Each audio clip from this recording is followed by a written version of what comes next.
शौक एक सुकून मिलता है मेरा गाने से। ये शाह लतीफ़ का आंगन है जहाँ पर रोज़ाना राग होता है, मर्द गाते हैं राग, और जब हम भी 7 सूरमियाँ बन जाएंगी तो हम भी यहाँ पर शाह लतीफ़ का राग रोज़ गाएंगे। शाह की शायरी में 7 ख़वातीन हैं जिनको सूरमियाँ कहा जाता है। हम अभी 4 सूरमियाँ हैं, हमें 3 की तलाश है और हम भी जब 7 बन जाएंगे तो हम भी यहाँ पर गाएंगे।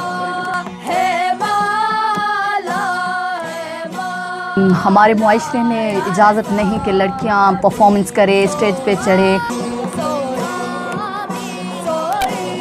ताइवान से एक लड़की आई, पीलिंग हुआंग, अब्बू से सीख रही थी, तो उसने अब्बू को कहा कि इनको इजाज़त दो। अब्बू ने मना कर दिया। अब्बू ने कहा ये मुनासिब नहीं। उसने कहा कि तुम मुझे अपनी सगी बेटी नहीं समझते, इसलिए तुम अपनी बेटियों को नहीं छोड़ते। फिर अब्बू ने हमें इजाज़त दी। अब्बू ने कहा, अब्बू का ख्वाब है कि 7 सूरमी बनाएं, इंशाल्लाह हम 7 सूरमी बनेंगे।